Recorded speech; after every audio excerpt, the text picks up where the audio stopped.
जय हिंद साथियों, आप सभी का आपके अपने YouTube चैनल नॉलेज टाइम पर स्वागत है। और अगर आप हमारे चैनल पर पहली बार आए हैं तो प्लीज़ वीडियो को लाइक और चैनल को ज़रूर सब्सक्राइब करेगा। आज हम आरपीएफ कांस्टेबल की जो परीक्षा हुई थी 2019 में, उसमें आज हम 17 तारीख के जो थर्ड शिफ्ट हुई थी 17 जनवरी 2019 के, उससे संबंधित प्रश्न देखते हैं जीके जीएस के। तो आइए शुरू करते हैं पहले प्रश्न से। और मैंने यहाँ पे ये तारीख वाला भी ये बता रखा है। तो आइए शुरू करते हैं। पहला प्रश्न है, इनमें से कौन सा विकल्प हवा की धूल और धुरी के कारण प्रकाश के फैलाव की घटना को उजागर करता है? तो ये टिंडल प्रभाव करता है। कौन सा? टिंडल प्रभाव। और अगला प्रश्न है, निम्नलिखित में से कौन किस समिति को चालू अर्थव्यवस्था समिति कहा जाता है? तो ये अनुमानित समिति को कहा जाता है। किसे? अनुमानित समिति को चालू अर्थव्यवस्था समिति कहा जाता है। अगला प्रश्न है, बैडमिंटन खेल निम्नलिखित में से किस शब्द से संबंधित है? तो इससे ये ड्राफ्ट शब्द संबंधित है बैडमिंटन खेल से। और ये गुगली जो है ये क्रिकेट से। किससे? क्रिकेट से। और अगला प्रश्न है, राष्ट्रपति और राज्य मानवाधिकार आयोग के सदस्यों को कौन हटा सकता है? तो ये अध्यक्ष हटा सकता है। कौन? लोकसभा अध्यक्ष इन्हें हटा सकता है। अगला प्रश्न है, निम्नलिखित राजवंशों में से किसने सिजेरियन शैली की वास्तुकला का परिचय दिया था? तो सिजेरियन शैली की वास्तुकला चालुक्य वंश ने परिचय दिया था। अगला प्रश्न है, परमाणु केंद्र में परमाणु संख्या, तो वो प्रोटॉन की कुल संख्या होती है परमाणु के केंद्र में परमाणु की संख्या। और अगर परमाणु के अंदर प्रोटॉन और न्यूट्रॉन की है तो वो परमाणु का द्रव्यमान है। क्या? द्रव्यमान है। और अगला प्रश्न है, जब किसी धातु को उसके पतले अक्षरों से बनाया जाता है तो उसे कहा जाता है? तो उसे वृद्धि कहा जाता है। क्या कहा जाता है? वृद्धि कहा जाता है। और अगला प्रश्न है 8वां, न्यूटन के दूसरे गतिशील नियम के अनुसार किसी वस्तु पर कार्य करने वाला बल उत्पाद और से क्या हटा दिया जाता है? तो उससे सामग्री और त्वरण हटा दिया जाता है। और न्यूटन का जो पहला नियम है वो किसका है? तो वो जड़त्व का नियम है। कौन सा? जड़त्व का नियम है। और अगला प्रश्न है, अनाज जमा मुख्य रूप से लगाए जाते हैं तो ये केसर में लगाए जाते हैं। किसमें? केसर में। और अगला प्रश्न है, भारत के किस राज्य में जवानी और सेवरान पहाड़ियाँ स्थित है? तो ये तमिलनाडु राज्य में। किस में है? तमिलनाडु राज्य में है। अगला प्रश्न है, ध्वनि की गुणवत्ता इसके द्वारा निर्धारित की जाती है? तो ये फ्रीक्वेंसी यानी आवृत्ति के कारण निर्धारित की जाती है। आवृत्ति के कारण ध्वनि की तीव्रता। अगला प्रश्न है, पाल साम्राज्य का संस्थापक कौन था? तो ये गोपाल था। और सिमुक किसका था? तो सिमुक सातवाहन वंश का था। सातवाहन वंश का संस्थापक सिमुक था। अगला प्रश्न है, ट्रॉफी के संबंध में एमवीपी शब्द का पूरा नाम क्या है? तो एमवीपी का अर्थ है मूल्यवान खिलाड़ी, यानी अधिकांश जो मूल्यवान खिलाड़ी होता है उसे एमवीपी कहा जाता है। अगला प्रश्न है, मिलिंद पन्हा पाठ किससे संबंधित है? ये बौद्ध धर्म से संबंधित है। और बौद्ध धर्म के संस्थापक भगवान गौतम बुद्ध थे। और अगला प्रश्न है, इनमें से किसे भारत के नए समुद्र मिले थे? तो समुद्र रास्ते से भारत की खोज वास्को डी गामा ने की थी। किसने? वास्को डी गामा ने। और ये केरल के तट पर आया था और इसका स्वागत जुमेरिन नाम के राजा ने किया था। अगला प्रश्न है, हैंडबॉल खेल के क्षेत्र को कहा जाता है? तो कोर्ट कहा जाता है हैंडबॉल के क्षेत्र को। और बैडमिंटन के क्षेत्र को भी कोर्ट कहा जाता है।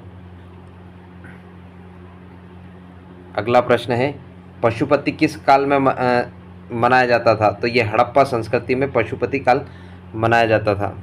और अगला प्रश्न है, निम्न में से कौन सी एक हवादार बीमारी है? तो ये शासन है, हवादार बीमारी। अगला प्रश्न है, निम्नलिखित में से कौन सा आपके सबसे करीब है? तो हमारे सबसे करीब जो तारा है वो है प्रॉक्सिमा सेंटोरी। और अगला प्रश्न है, सार्वजनिक संपत्ति स्रोतों के अति प्रयोग को कहा जाता है? तो ये सार्वजनिक लक्षणों की त्रासदी कहा जाता है, क्योंकि हम अगर ज़्यादा प्रयोग कर लेंगे तो उसकी त्रासदी तो होना निश्चित ही है। और अगला प्रश्न है, संसद के संयुक्त सत्र का संचालन करने के लिए अध्यक्ष के रूप में अनुपस्थित रहते हुए सत्र का आयोजन कौन करता है? तो वो लोकसभा उपाध्यक्ष करता है। अगला प्रश्न है, पैरालंपिक में स्वर्ण पदक जीतने वाले पहले भारतीय कौन थे? तो ये थे मरियप्पन थंगवेले थे, ना कि दीपा कर्माकर। बहुत बार बच्चों में ये कन्फ्यूज़न रहता है।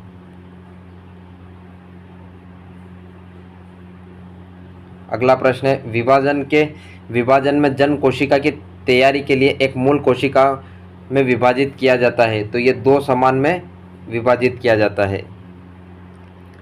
अगला प्रश्न है, नाट्यशास्त्र के लेखक कौन है? तो ये भरत मुनि है। कौन है? भरत मुनि है नाट्यशास्त्र के, और भरतनाट्यम के जनक भी इन्हें कहा जा सकता है। शास्त्रीय नृत्य है जो कि सबसे पुराना है।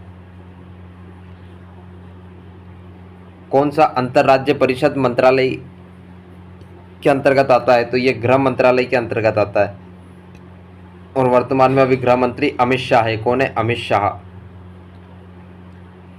अगला प्रश्न है, थालघाट मुंबई और नासिक को जोड़ता है। किसे? मुंबई और नासिक को जोड़ता है थालघाट। और अगला प्रश्न है, निम्नलिखित में से कौन क्रिकेट विश्व कप से संबंध नहीं है? तो यह है कलिंग कप, क्रिकेट से संबंध नहीं है। ईरानी कप क्रिकेट से, रणजी ट्रॉफी भी क्रिकेट से और देवधर ट्रॉफी भी, और कलिंग कप इससे संबंधित नहीं है, और ये उड़ीसा में खेला जाता है। अगला प्रश्न है, पुरुषों में कौन सा सेक्स जीन मौजूद होता है? तो ये XY मौजूद होता है पुरुषों में, और महिलाओं में XX होता है, और ये YY ऐसा कोई रहता ही नहीं है। अगला प्रश्न है, भारत, बेल्जियम और स्पेन में किस प्रकार के संघीय अभ्यास का उपयोग किया जाता है? तो ये संघीय रूप से प्रशासित विधि वैकल्पिक, ये इसका आंसर है। अगला प्रश्न है, निम्नलिखित में से कौन सा शहर पाटलिपुत्र में स्थापित किया गया था? तो पाटलिपुत्र शहर को किसने स्थापित किया गया था? तो ये इसका ऑप्शन है इसके विपरीत, यानी इन तीनों ने नहीं किया था पाटलिपुत्र शहर की स्थापना। और अगला प्रश्न है, भारत की आकस्मिक निधि किस अनुच्छेद के तहत आती है? तो ये अनुच्छेद 267 के तहत आती है भारत की आकस्मिक निधि। और अगला प्रश्न है, नाइजर और जिम्बाब्वे इनमें से कौन से द्वीप में आते हैं? तो ये अफ्रीका महाद्वीप में है नाइजर और जिम्बाब्वे, और जिम्बाब्वे की राजधानी क्या है? तो हरारे है, हरारे। अगला प्रश्न है, राज्य मानवाधिकार आयोग का अध्यक्ष है? तो ये उच्च न्यायालय के सेवानिवृत्त मुख्य न्यायाधीश होते हैं, और जो मानवाधिकार आयोग होता है उसके अध्यक्ष NHRC के अध्यक्ष सर्वोच्च न्यायालय के न्यायाधीश होते हैं, और राज्यों में हाईकोर्ट के मुख्य न्यायाधीश होते हैं। और अगला प्रश्न है, निम्नलिखित में कौन अंतिम मौर्य राजा था? तो ये ग्रेटर था, और लेकिन इसका अगर देखा जाए तो इसका नाम था वृहदत्त था, इसे वृहदत्त। और अगर संस्थापक तो चंद्रगुप्त मौर्य है, इसके चंद्रगुप्त मौर्य। और अंतिम राजा वृहदत्त था, जिसकी हत्या किसने की थी? तो पुष्यमित्र शुंग ने इसकी हत्या कर दी थी और शुंग वंश की स्थापना की थी। और अगला प्रश्न है, निम्नलिखित में से कौन एक नदी बंदर है यानी बंदरगाह है? तो ये कोलकाता है नदी बंदरगाह। और अगला प्रश्न है, किस राज्य में खनन चित्रकला प्रचलित है? तो ये बिहार राज्य में खनन चित्रकला प्रचलित है। अगला प्रश्न है, कई आवृत्तियों के मिश्रण से उत्पन्न ध्वनि को आवाज़ कहा जाता है। क्या कहा जाता है? आवाज़ कहा जाता है। और अगला प्रश्न है, निम्नलिखित में से कौन सा महासागर सबसे लंबी तट रेखा है? तो ये अटलांटिक महासागर की सबसे लंबी तट रेखा है। किसकी? अटलांटिक की।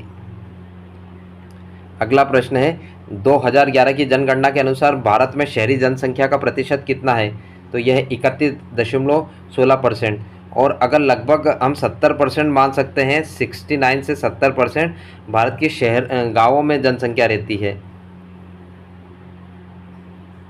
अगला प्रश्न है, कौन सा केंद्रीय प्रशासनिक न्यायाधिकरण मंत्रालय के अंतर्गत आता है? तो कार्मिक मंत्रालय के अंतर्गत आता है। और अगला प्रश्न है, निम्नलिखित में से कौन सा एक बोगी भरा हुआ क्षेत्र है? तो वो तराई है। क्या है? तराई, बोगी हुआ भरा हुआ क्षेत्र। ये सब मिट्टी के प्रकार है। किसके? मिट्टी के प्रकार है, मिट्टी के।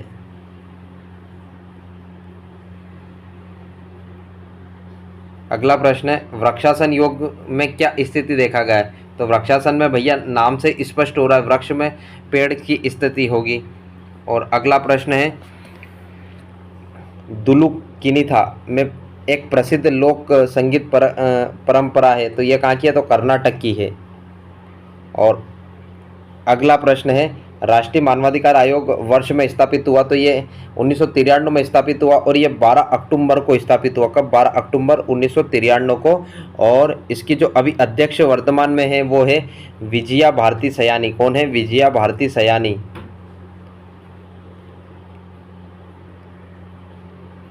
और अगला प्रश्न है, भारतीय नियोजन के वास्तुकार के रूप में किसे जाना जाता है? तो ये पीसी महालनोबिस को जाना जाता है।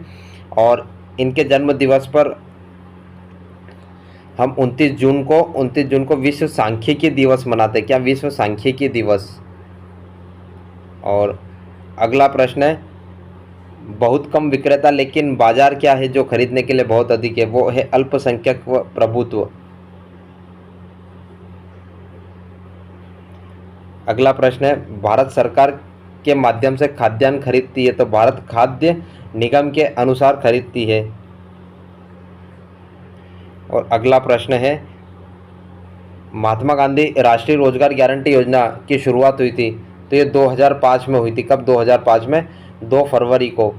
और ये 2009 में 2 अक्टूबर को मनरेगा बन गई थी। क्या? ये नरेगा से मनरेगा बन गई थी। अगला प्रश्न है, सिकंदर ने भारत पर किस वर्ष आक्रमण किया था? तो ईसा पूर्व 326 में किया था। और अगला प्रश्न है, किस बल के बिना सरकार भारत के सामूहिक कोष से पैसा निकाल सकती है? तो ये विनियोग विधेयक के द्वारा। और अगर आप हमारे चैनल पर पहली बार आए तो प्लीज़ वीडियो को लाइक और चैनल को ज़रूर सब्सक्राइब करिएगा। मिलते हैं अब अगली वीडियो में, तब तक के लिए जय हिंद और जय वंदे भारत।